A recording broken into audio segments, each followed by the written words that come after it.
다음은 또 어떤 건가요? 이 정부의 태도와 관련된 건데 아까 이제 안보, 동맹 이런 것들을 얘기하면서 네. 대통령실이 미국과 일본과의 관계를 굉장히 돈독하게 해야 된다는 주장을 하고 있거든요. 네. 근데 이 오염수 방류 문제, 지금 정부가 왜 일본의 입장을 대변해서 이 오염수 방류에 일본 정부보다도 더 적극적으로 옹호하고 있는지가 설명이 돼야 되는데 사실 가장 가까운 나라잖아요, 우리나라가.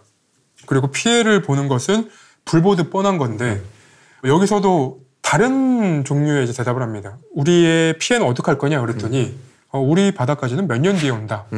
피해 어떡할 거냐고 물어봤잖아요. 네. 그러면 우리의 피해를 막기 위해 이런저런 조치를 하겠다라고 얘기해야 되는데 몇 년 뒤에 온다. 아무런 피해가 없다. 이런 식으로 얘기를 해버리니까 이것도 사실은 제가 앞서 말했던 것처럼 이 하나의 질문에 대해서 제대로 얘기하지 않고 옆으로 빠져나가는 식의 이제 대답이거든요. 네. 지금 부산이나 이 오염수 방류와 관련된 해안가에 사시는 분들의 얘기를 들어보면 네. 사람들이 회를 먹으러 오지 않는다. 그리고 수산물을 판매를 해야 되는데 오히려 이 정부의 이런 적극적인 옹호 태도가 나오면서 우리의 직격적으로 우리의 생계에 좀 타격이 오고 있다는 말씀을 계속 주세요. 이 오염수 방류에 대해서 우리나라는 논의할 것이 아니다. 일본이 하고 싶다는데 어떡하냐 이런 식으로 이제 입장이 나와버리니까 사실 우리 국민들로서는 우리의 안전은 그럼 누가 지켜주냐. 앞서 이태원 참사에서 얘기했던 것처럼 우리의 안전의 문제인 건데, 그렇죠. 안전 문제에 대해서 너무 동떨어진 얘기들을 하니까 네. 이 부분은 좀 이해가 되지 않는 부분인 것 같기도 하고요. 네.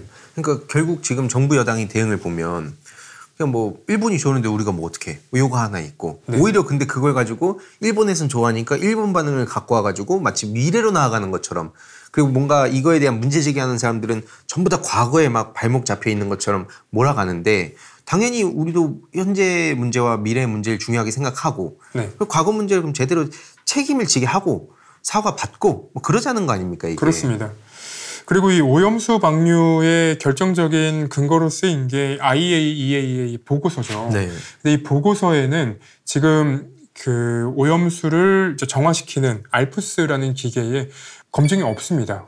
그러면 우리가 지금 여태까지 얘기했던 건, 우리 정부가 여태까지 얘기했던 건 일본에서도 알프스와 관련된 그런 검증이 있었고, 그리고 이게 오염수가 방류가 되더라도 정화가 되고 그리고 반감기를 거치면서 바다를 거쳐가면서 이게 안전하게 돌아온다라고 이제 얘기하는 건데 IAEA의 알프스와 관련된 검증이 없었다는 얘기가 보고가 됐다면, 확인이 됐다면 당연히 일본에 항의를 해야 되는 거 아닙니까? 근데 그런 항의가 없이 지금 일본의 입장을 그대로 대변해 주는 것도 납득이 되지 않는 부분이고, 다른 하나는 정말로 안전하다고 한다면 일본 내부에서 보관을 하면 되는 거 아닙니까? 그렇죠. 예, 고체화를 시키면 된다는 얘기는 일본 내부에서도 있었던 건데 그러면 왜 그런 주장을 우리 정부는 못하는 것인가라는 부분도 사실은 의문으로 남아있는 부분입니다. 결국에는 지금 한미일 북중러 해가지고 이렇게 선을 그어놓고 무슨 자유 네. 가지고 또 지금 그런 얘기를 철진한 얘기를 하고 있는데 결국엔 아까 미국 얘기랑 일본 얘기랑 거긴 그냥 전적으로 숙이고 어떠한 진짜 단 하나의 문제 제기도 안 하겠다. 거의 이 정도 태도니까. 네.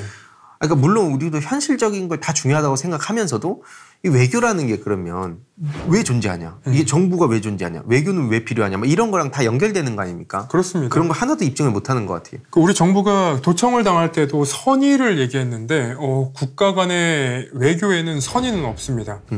국익만 남아있는 겁니다. 근데 우리의 국익을 위해서 어떠한 노력을 하고 있는가에 대한 질문에 우리 정부는 명확하게 얘기를 못하는 거고 미국과 일본과의 관계를 좋게 해야 미래로 나갈 수 있다라는 점만 계속 얘기하고 있는데 중국은, 그러면 러시아는, 그러면 다른 나라들에 대해서는 이런 부분도 사실은 더 질문이 나와야 되고 그리고 정부에서도 우리가 여러 각국가의 이제 외교를 위해서 그리고 국익을 위해서 노력하고 있다는 점을 설명을 해야 되는데 사실 북한에 대해서 적대적, 그리고 중국에 대해서 적대적, 러시아에 대해서 적대적.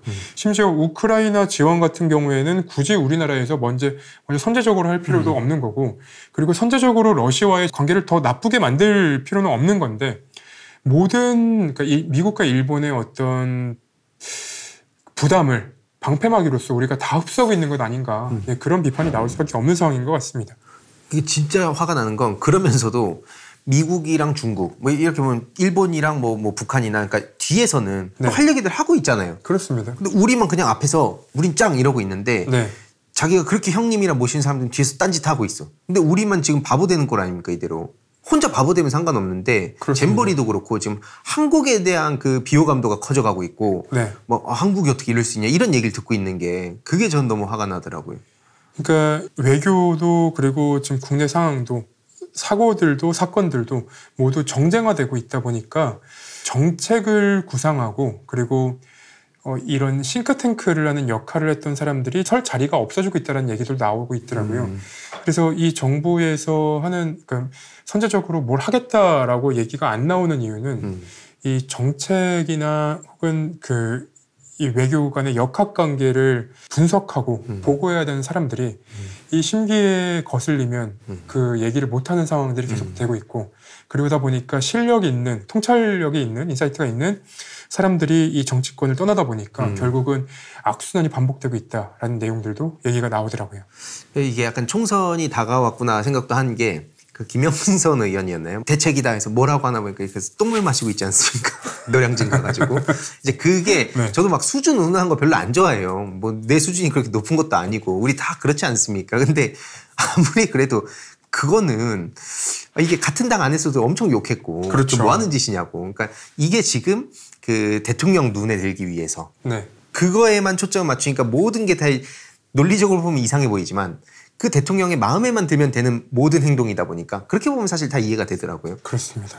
결국에 저는 초창기의 흐름을 보면 그 국내에서 자꾸 속 터지게 하니까 이상한 소리나 하고 해외 가면 한동안 좀 잠잠하잖아요. 네. 처음에는 해외 나가 그냥 계속 평생 나가 있었으면 좋겠다라고 하다가 해외 나가서 지금 막 이런 오염수라든지 도청이라든지 뭐 바이든 날리면 계속 사고가 터지니까 이거 안 되겠다. 이거 한국 망신이다. 휴가 갈 때 네. 이거 휴가를 가면 내수시장도 살아나고 뭐 이런 얘기가 있더라고요. 대통령실이. 공무원 그러니까 휴가를 가야지 공무원들이 휴가를 가고 내수가 진작이 된다. 뭐 네. 이런 얘기가 있었습니다. 그래서 이제 그러면 대통령이 남은 임기 동안 그냥 휴가 계속 가 있으면 모두가 좋은 거 아닌가.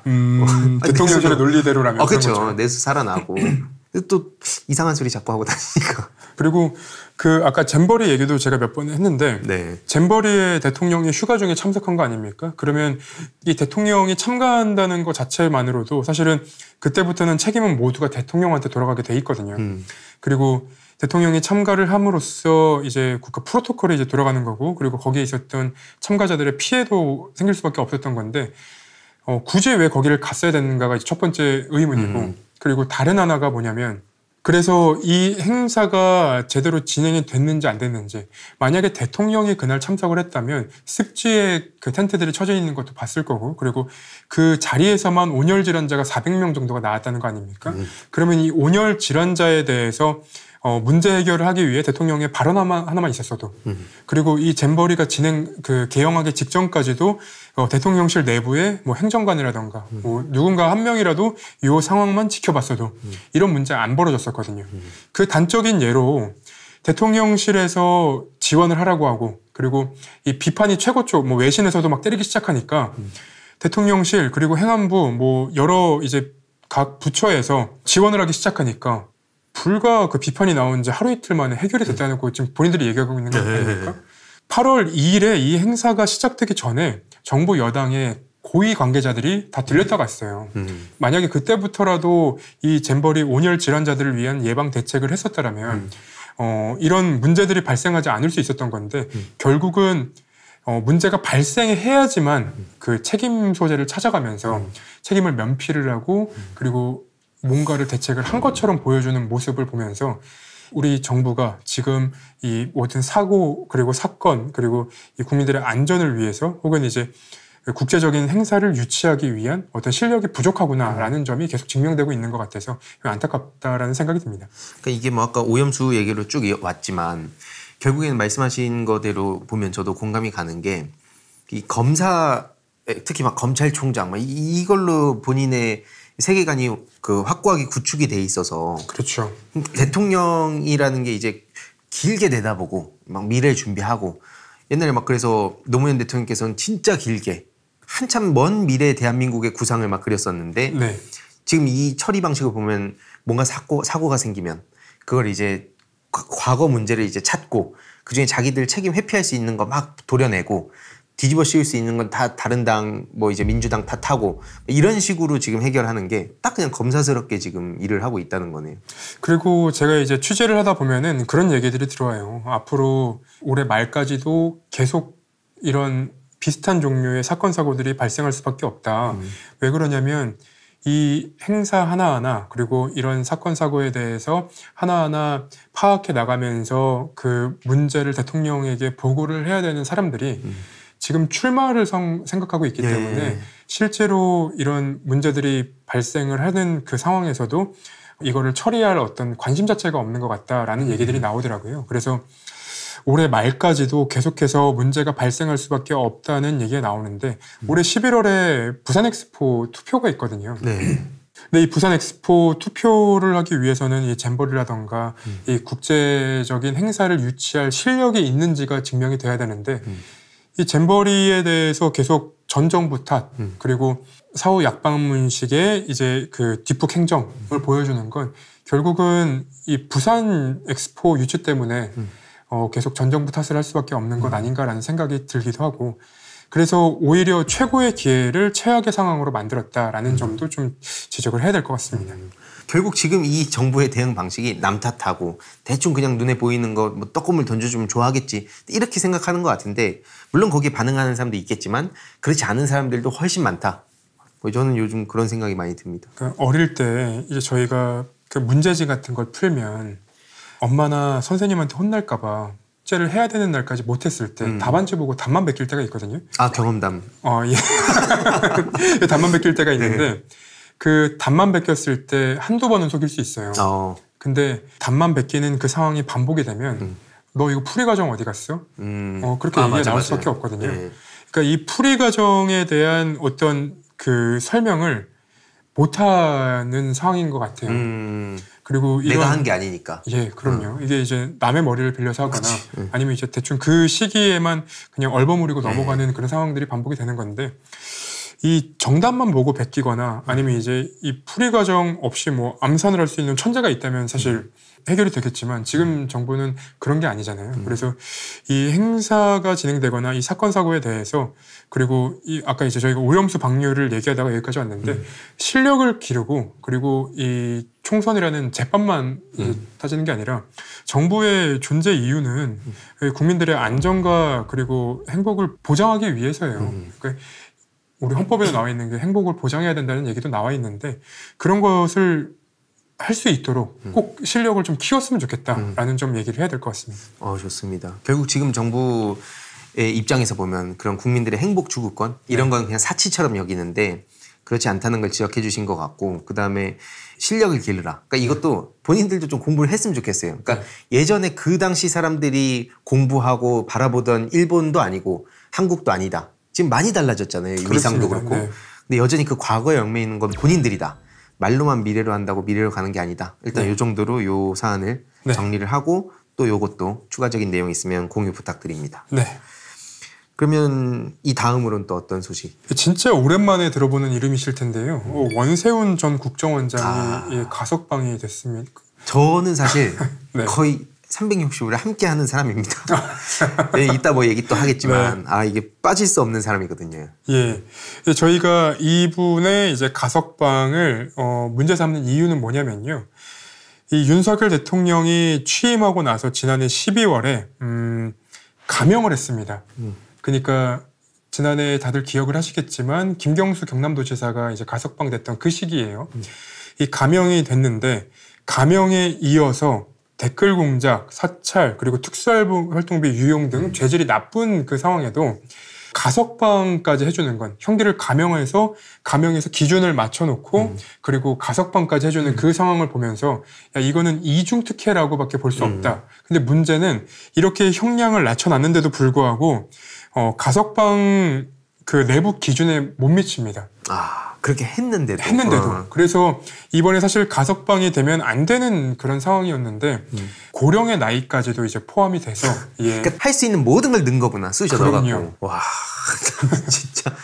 아니 원세훈 뭐 요즘 김장겸, 네. 무슨 김관진, 난 진짜로 그냥 이대로 그냥 이런 역사책 한 페이지로 덮인 사람이라 생각을 했는데 그렇습니다. 그 사람들이 다시 유인촌도 다시 나오고 이동관도 나오고 근데 이게 말이 되는 상황인가 싶었는데 다 이명박 때 사람들 아닙니까? 그렇습니다. 그래서 저희가 이 윤석열 정권에 이명박 쪽 사람이 많이 나와서 우리가 이제 B급 이명박 정부다라고 부르고 있었는데 네. 이제는 그냥 이명박 정부가 돼버렸어요.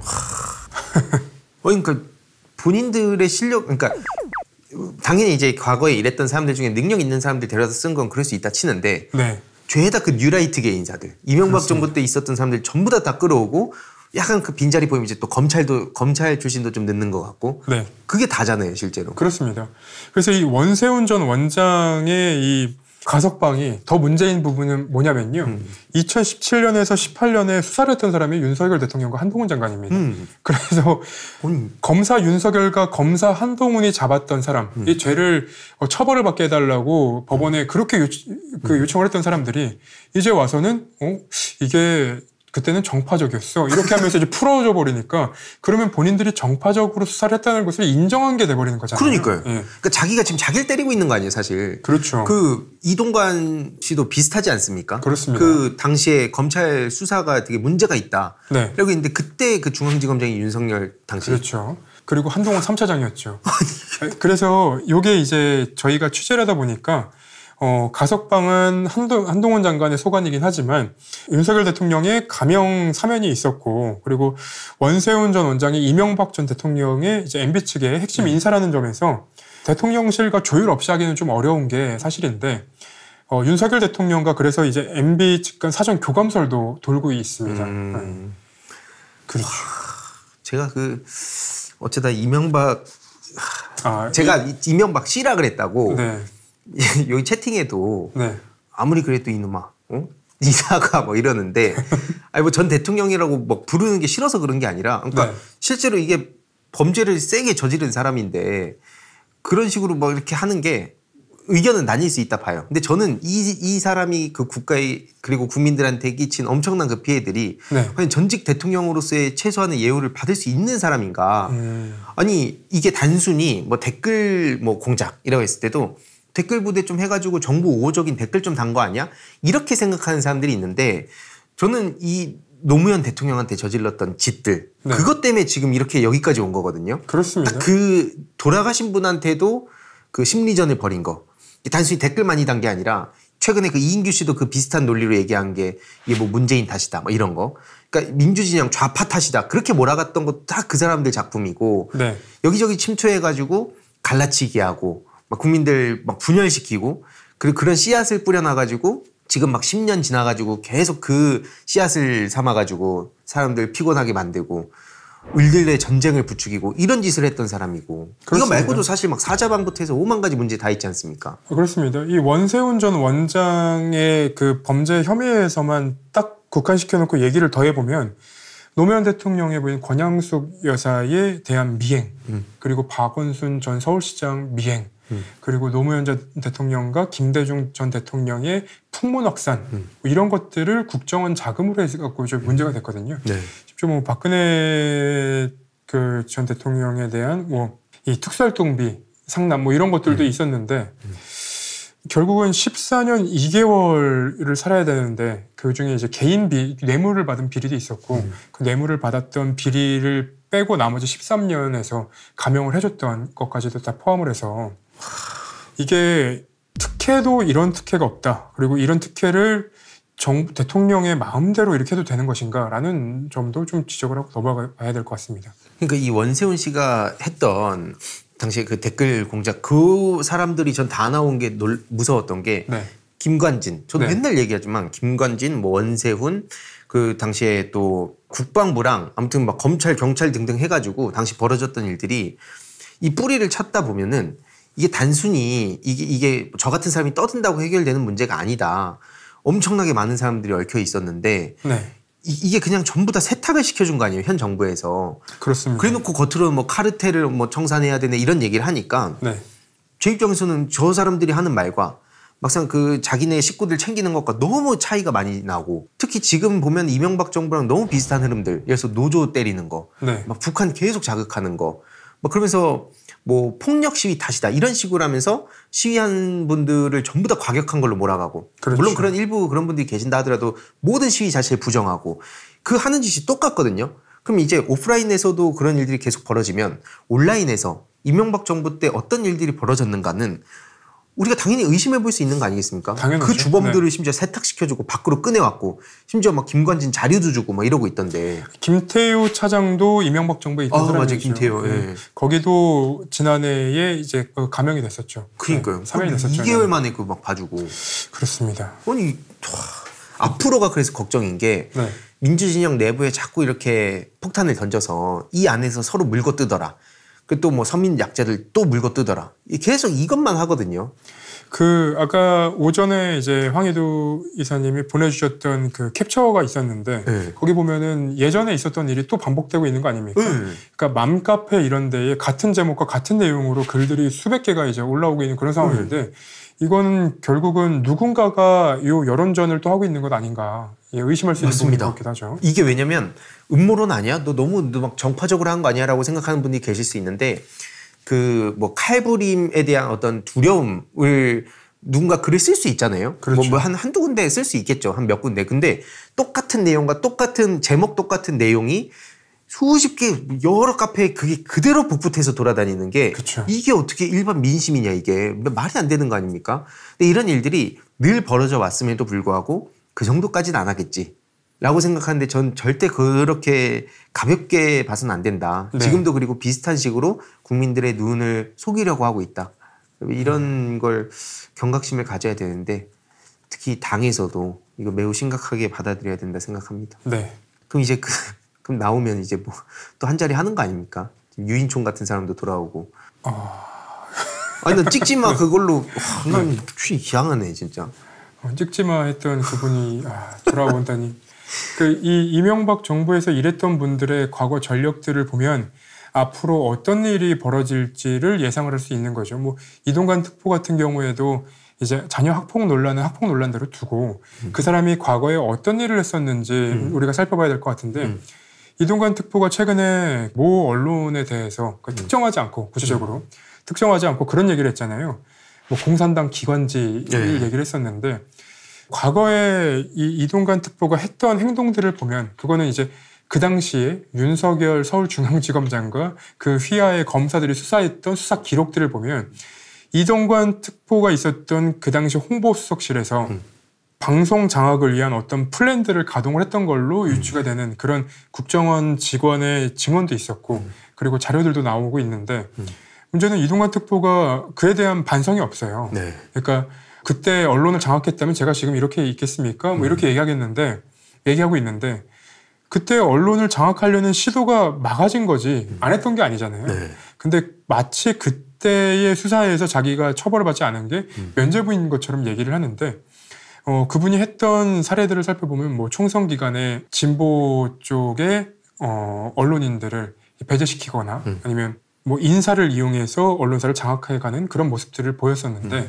앞으로 그런 일들이 벌어질 가능성이 높다라는 게 실은 과거의 기록들로 확인이 되는 건데요. 그런 보도들도 사실은 많이 없습니다. 최근에는. 앞으로의 일들이 좀 우려가 되기는 하지만 과거에 이명박 정부의 언론 장악에 맞서 싸웠던 언론인들처럼 지금의 언론인들도 맞서 싸울지는 사실 의문입니다. 제가 이런 심리전에 원래 관심이 너무 많아서 관련한 기사를 찾으면서 되게 충격을 많이 받았던 게 용산 참사 있었잖아요. 최근에 이제 2012구 참사가 최근에 있었고 그때 용산 참사 때도 오세훈이 있었고 막 그랬는데 그 문제를 덮는다고 시선 돌린다 그러면서 강호순 당시에 유명했잖아요. 강호순 사건을 이렇게 막 뿌리면서 그걸로 시선을 돌리고 심지어 더 나아가서 그 문제를 해결하는 모습을 보이면 부정적인 경찰에 대한 프레임을 오히려 긍정적으로 바꿀 수 있는 기회라고 표현을 합니다. 이런 생각을 가진 인간들을 우리가 대화의 상대라고 하는 순간 저들이 진짜 대화를 하겠냐 이거예요. 전 진짜로. 근데 그런 사람들이 지금 다 돌아왔습니다. 그러니까 그렇죠. 이게 니는 왜 맨날 과거에만 얽매여 있냐. 지금은 뭐 달라졌을 수 있지 않냐. 뭐 달라졌을 수 있다는 그 기대를 하는 걸 뭐라 하는 건 아니지만 그 사람들이 가장 잘했던 거를 그대로 할 거고 아까 말씀하셨듯이 본인들이 잡아 막 수사하고 막 이랬던 것들을 그대로 부정하고 있는데 어찌 이거를 그냥 넘어가냐. 이런 그렇죠. 얘기하는 게 왜 정파적이 되는 거냐. 진짜 저는 너무 특히 원세훈 씨도 이제 무슨 자리를 하나 맡을 거라고 예측을 하는데 네. 저도 이거 계속 예의주시하면서 소식 전하겠습니다. 네. 좋습니다. 얘기하다 보니까 자꾸 화가 나갖고 이거 개인 방송이었으면 좀 더 하는데 지금 이제 언론이나 뭐 이런 유튜브 시청률이 좀 줄어든 이유는 사실 이런 분노 때문이에요. 이 분노 때문에 보시는 분들도 그냥 오프라인에서 만나면 진짜 안 보고 싶은데 뭐 그렇게 말씀 주시는데 사실 기자들도 마찬가지입니다. 매일매일 안 보고 싶은 뉴스들을 보고 그 사실관계를 확인해 나가는 그런 상황이 될 수밖에 없는데 뭐 그거는 당연히 이제 기자들의 역할이기도 하고 그리고 그 분노가 사실은 기사를 취재하는 원동력이 되기도 해요. 그래서 마지막으로 다뤄볼 내용이 이 양평고속도로 얘기를 할 수밖에 없는데 이 양평고속도로 관련해서는 지금 또 그렇게 이제 많은 보도들이 나오지 않고 있습니다. 이 최근에 이제 주요 다른 언론 보도들이 나오면서 이 양평고속도로도 쏙 들어간 이제 모양새인데 제가 이 초기에 이 양평고속도로 사건이 좀 터졌을 때쯤에 여기 방송에 출연을 해서 말씀드렸던 게 언제, 왜, 그리고 누가 이렇게 부분을 파악을 해야 된다라는 것을 우리가 거기에다 중점을 두고 봐야 된다고 말씀을 드렸었어요. 네. 근데 지금도 언제, 누가, 왜가 파악이 안 된 상태인데 조용해졌습니다. 원희룡 장관은 본인은 관련이 없다라고 하는데 저는 관련이 없을 수 있다고 생각해요. 그러면 누가 했는가라는 점이 이제 밝혀져야 되는 거고 그리고 바뀐 고속도로 근처에 대통령 부인 김건희 씨 가족들의 땅이 있는 그런 곳이랑 거의 뭐 다 있는 건데 그러면 왜 옮겼는지 우리가 또 살펴봐야 되는 거고 언제 옮겼는지 살펴봐야 되는 건데 마치 그런 뭐 주장을 하는 사람들에 대해서 잘못된 것 같다라는 식으로 이제 몰아가니까 좀 황당하죠. 저는 그 국토부에서 받았던 이제 전화 중에 가장 황당했던 게 뭐냐면요. 그러니까 원희룡 장관이 그런 주장을 했었습니다. 용역회사가 먼저 제안을 했다라고 얘기를 하는데 제가 이 용역회사 이 업계에 있는 분들한테 물어보니까 정말로 말도 안 되는 소리다라고 얘기를 합니다. 왜 말도 안 되는 소리라고 얘기하냐면 그 원희룡 장관이 그 용역사가 먼저 제안했다고 하면서 내밀었던 게 이제 착수 보고서예요. 착수 보고서는 앞으로 우리가 이렇게 일하겠다라는 거예요. 근데 앞으로 일하겠는데 이렇게 하시죠라고 먼저 얘기할 수는 없단 말이에요.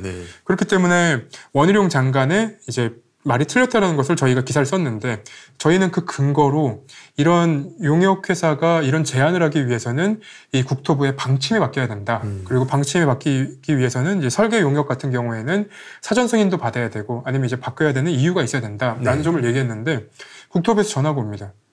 설계 변경이 아니라는 거예요. 근데 설계 변경이라는 말은 원래는 이제 양수리 쪽으로 가다가 강상명 쪽으로 옮겼으면 변경된 거 아닙니까? 설계 변경이? 그러면 설계 변경이라고 얘기할 수 있어야 되는데 그 용어를 가지고 장난치는 분들이 있는 거예요. 그게 이제 제가 아까 말씀드렸던 A를 얘기했는데 B로 대답한다.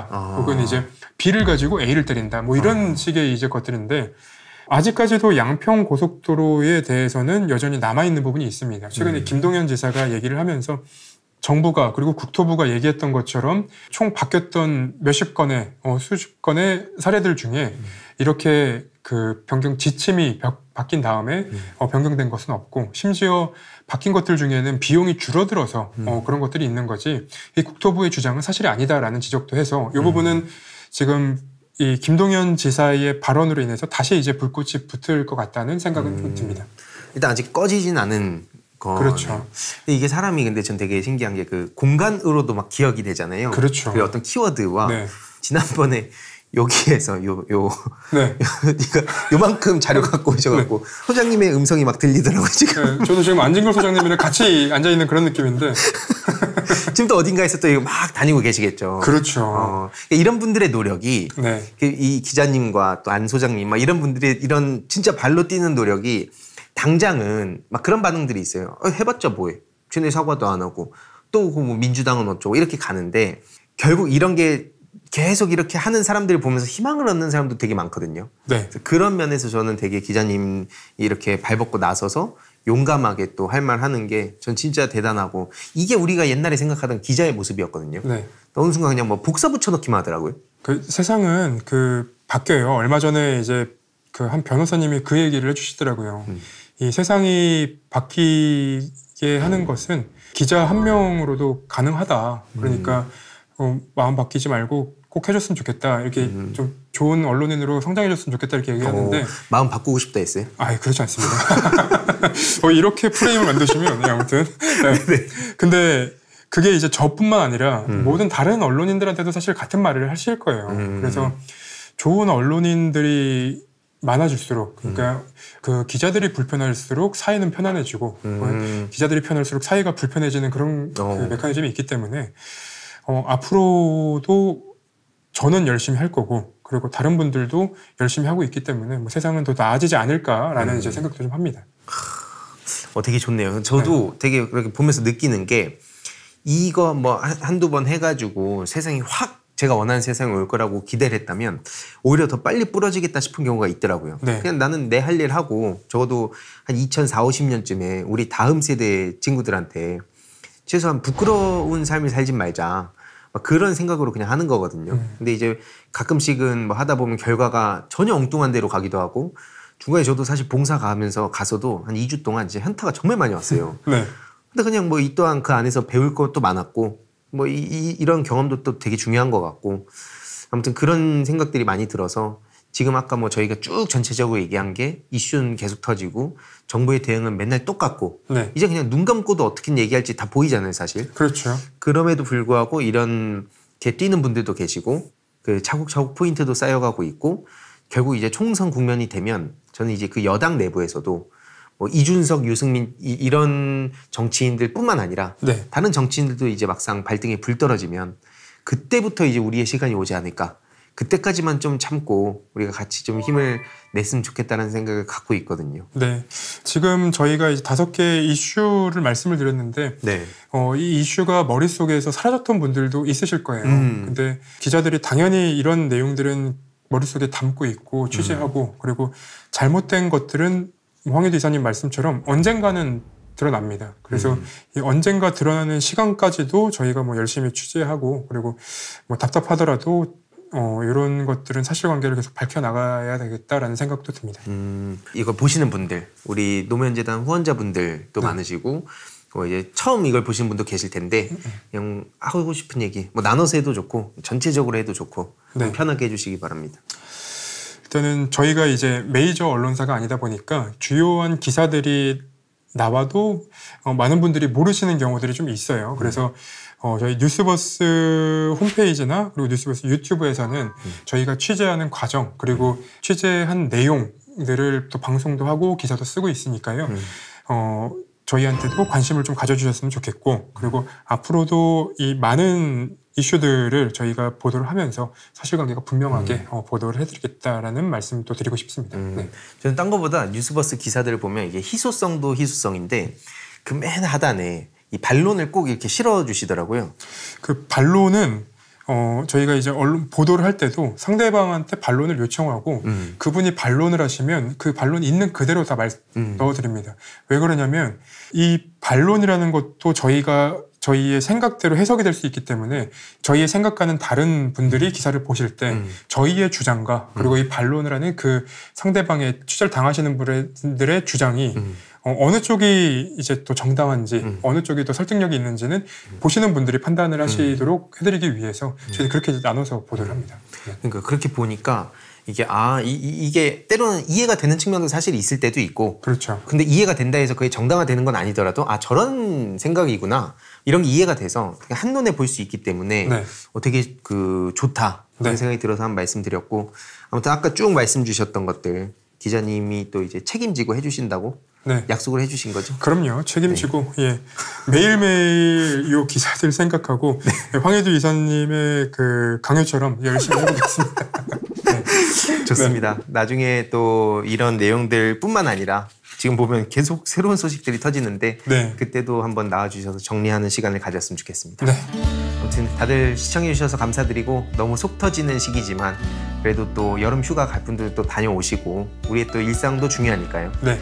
그래서 그러면서도 또 총선 앞두고 우리가 할 수 있는 것들 하나씩 해가자, 그런 말씀 드리면서 오늘 방송은 마무리하도록 하겠습니다. 다들 감사드립니다.